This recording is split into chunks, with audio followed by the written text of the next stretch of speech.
Meus irmãos, a todos a paz do Senhor. Estou aqui voltando aqui para a gente falar sobre mais uma aula teológica, tá bom? Sobre uma aula teológica. E hoje nós vamos iniciar falando sobre o livro de Jeremias, tá bom?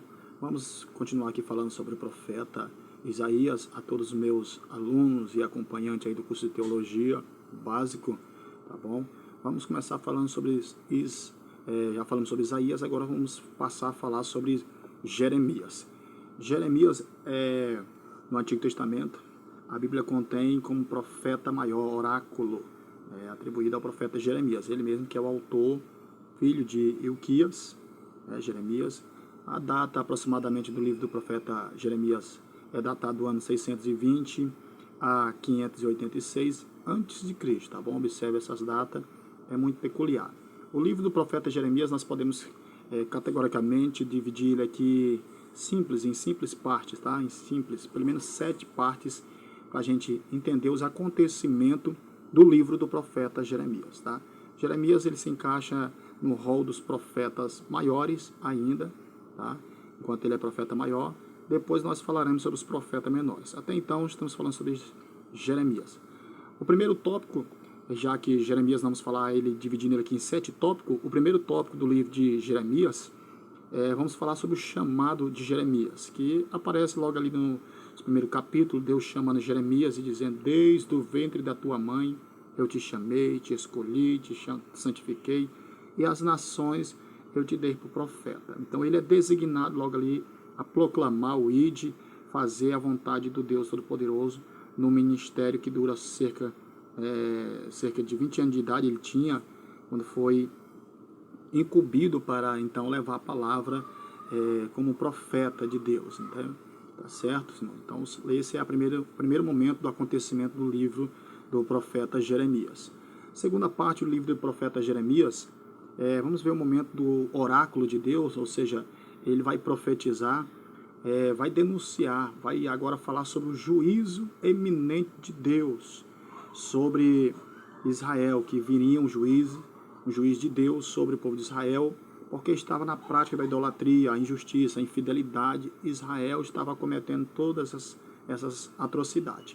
Jeremias ele vai, por sua vez, criticar os falsos profetas, ele vai fazer ali uma crítica aos sacerdotes, né? Ele vai enfrentar ali a fúria dos falsos profetas e dos sacerdotes. Ele sofre uma dura perseguição por causa da sua mensagem, porque a sua mensagem não era uma mensagem popular, pelo contrário, era uma mensagem impopular.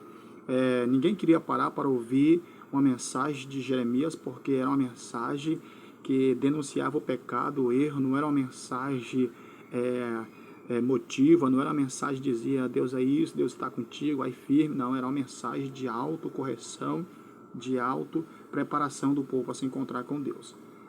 A terceira parte do livro de Jeremias, nós vamos ver as profecias contra as nações, que vai do capítulo 46 ao 51.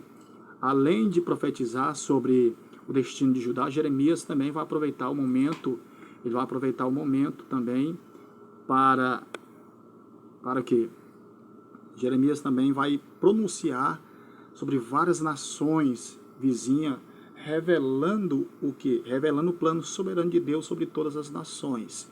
Então aqui nós vemos aqui o terceiro tópico do livro de Jeremias.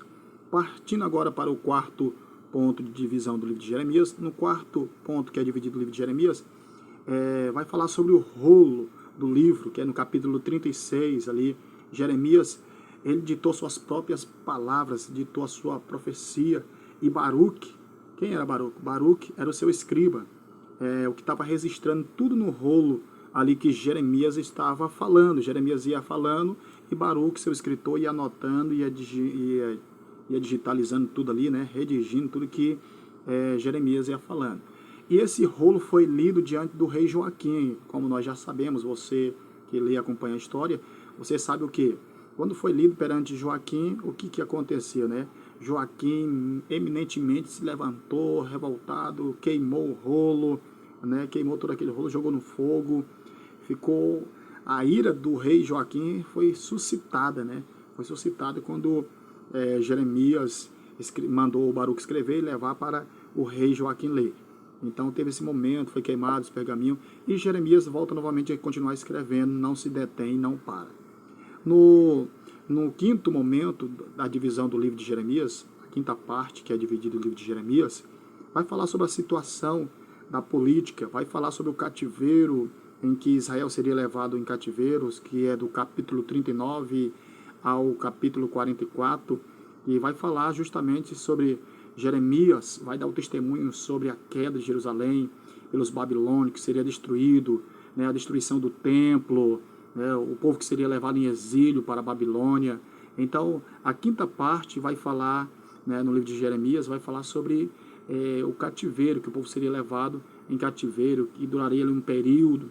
Se o povo se arrependesse, Deus retornaria de volta, se não, eles teriam que permanecer até o momento que os seus corações fossem quebrados.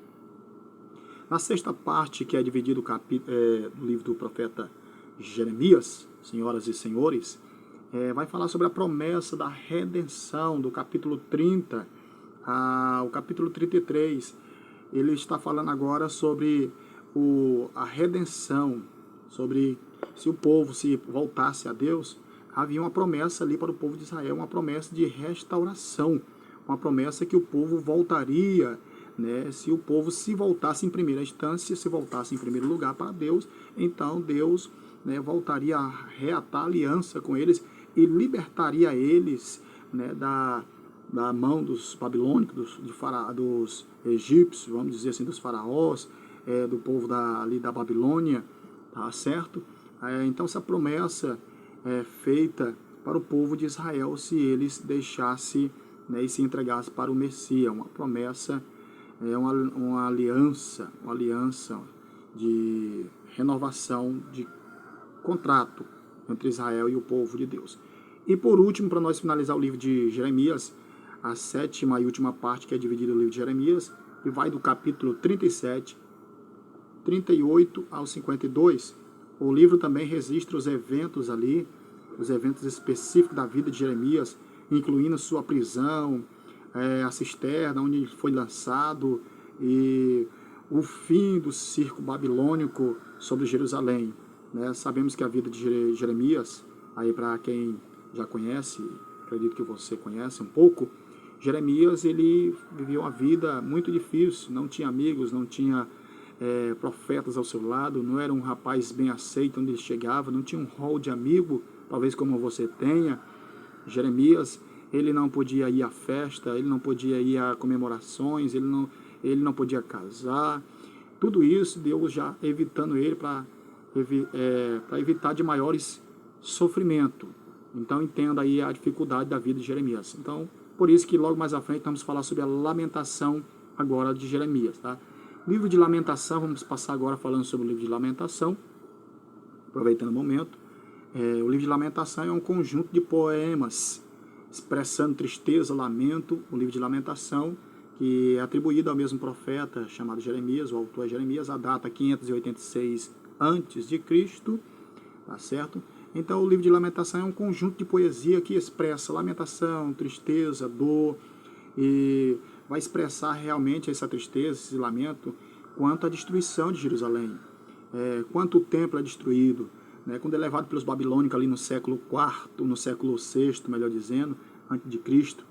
Então, o livro de Lamentação, nós vamos dividir ele aqui pelo menos em 4 partes, para nós entender melhor os acontecimentos do livro de Lamentações. O primeiro momento do livro de Lamentações vai dar-se pela desenrolação de Jerusalém.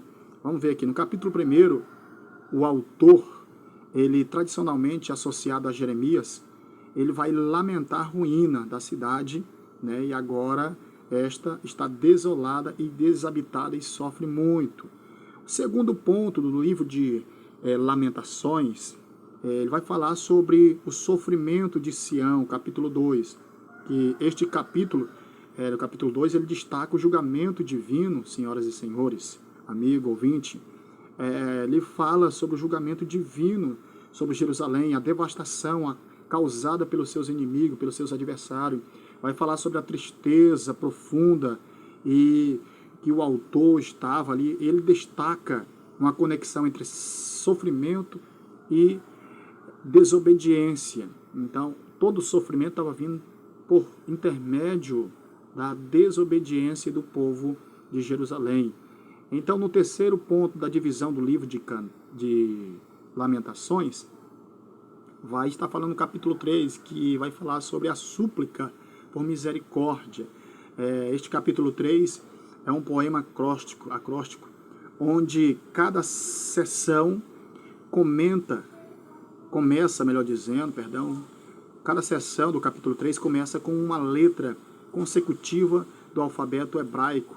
Apesar do lamento, há uma nota de esperança ali na misericórdia de Deus, no capítulo 3, né? Acreditando que Deus restauraria, Deus traria de volta o seu povo e faria de novo uma nova aliança com ele, tá certo? Então vamos ver aqui. Em quarto lugar, né, no quarto lugar, e podemos dizer o capítulo 4 também vai falar sobre a lamentação e a queda de Jerusalém. É o momento em que o autor vai descrever a respeito da terrível condição que está a cidade, destruição, queimada, a gravidade do pecado, a situação catastrófica que o povo, após invadir a cidade ali de Jerusalém, deixou a cidade em caos, em grande destruição. E em quinto e último momento, falando sobre a divisão do livro de Lamentação ainda, senhoras e senhores que nos acompanham, e amigos teólogos do nosso curso de teologia básico, livro de Lamentação dividido em 5 partes, e a quinta e última parte vai falar sobre a oração pela restauração. Tá? O capítulo 5 fala sobre uma oração, o último capítulo é uma oração pedindo o quê? A restauração, pedindo a misericórdia de Deus. É o momento que o autor relembra a glória passada de Israel, ele clama por compaixão. Então, Jeremias ele teve esse momento de clamor, de súplica pelo povo, intercessão. Quem dera, chora Israel, é um lamento só. Talvez Deus se lembre do destino de Jacó, né? Então, o livro de Lamentação, queridos, é uma expressão poética única de pesar e de arrependimento, que demonstra sofrimento no momento que o povo é capturado, o momento que o povo sofre ali a destruição, a cidade é destruída, o templo é destruído, as igrejas lá onde eles cultuavam é destruído, e enquanto também aponta para a esperança e misericórdia da restauração divina. Isso é o livro de Cantares, ou melhor dizendo, de Lamentação, agora acertamos, né? Lamentação de Jeremias, certo? Indo mais à frente, agora, nobres, vamos falar sobre mais um profeta maior, chamado Ezequiel. Opa! Agora sim, hein? Muitos se assimilam, muitos se comparam, dizem, eu sou igual ao profeta Ezequiel, um profeta que profetizou em tempo difícil, um profeta que profetizou, né? Porque Ezequiel, o livro do Antigo Testamento, nós vamos ver que Ezequiel ele vai profetizar para um povo que está no exílio, e o povo, ao mesmo tempo que Ezequiel profetizava, o povo não queria receber, o povo não queria escutar, e Deus disse, Ezequiel, vou fazer o teu rosto duro como uma pedra, tu vai profetizar e não vai temer. Então muitas pessoas às vezes se comparam igual a Ezequiel, né? Um homem cheio de visão, que profetiza, não tem medo de profetizar, de entregar aquilo que Deus manda, né?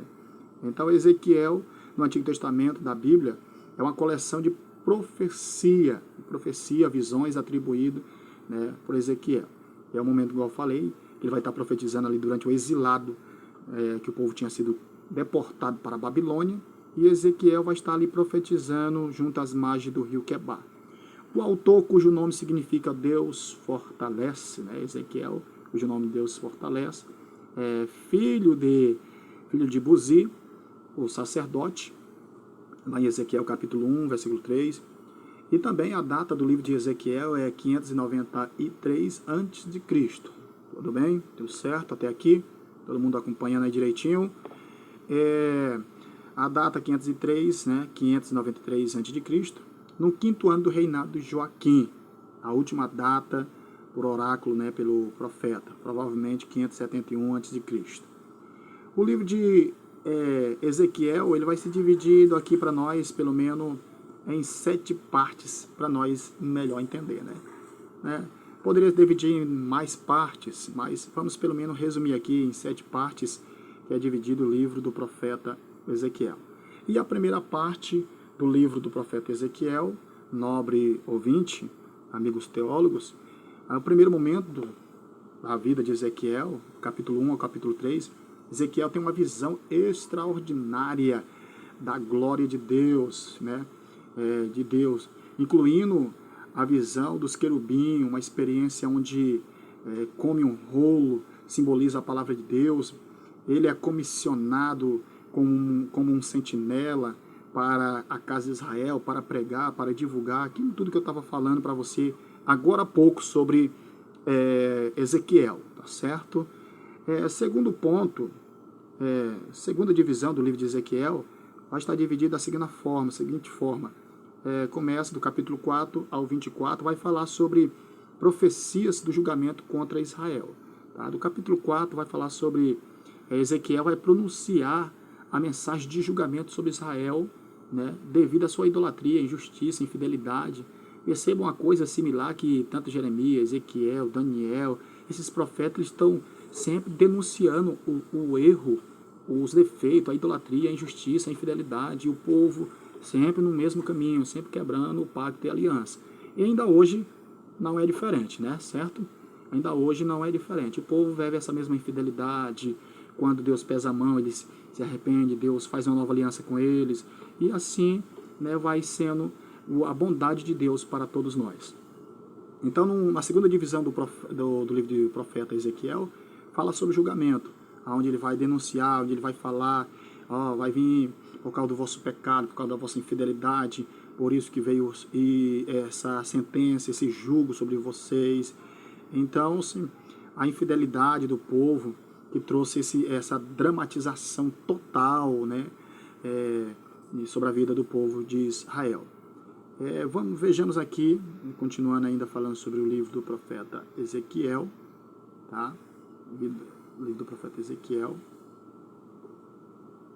certinho, deixa eu acompanhar aqui na nossa apostila, para não perdermos o rumo.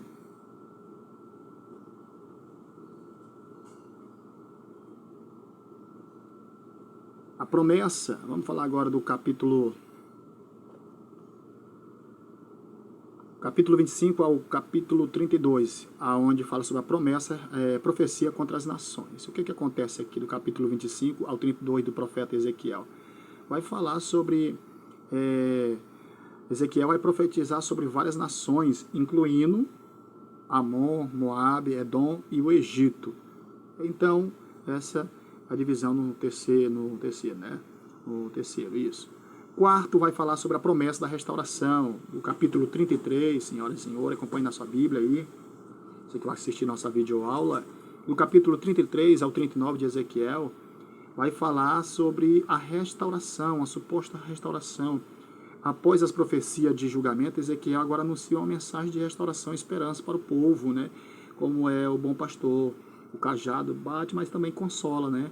Então, depois de anunciar tudo isso, juízo por causa da infidelidade, por causa do erro, por causa do vosso pecado, então Ezequiel vai trazer uma mensagem, perdão,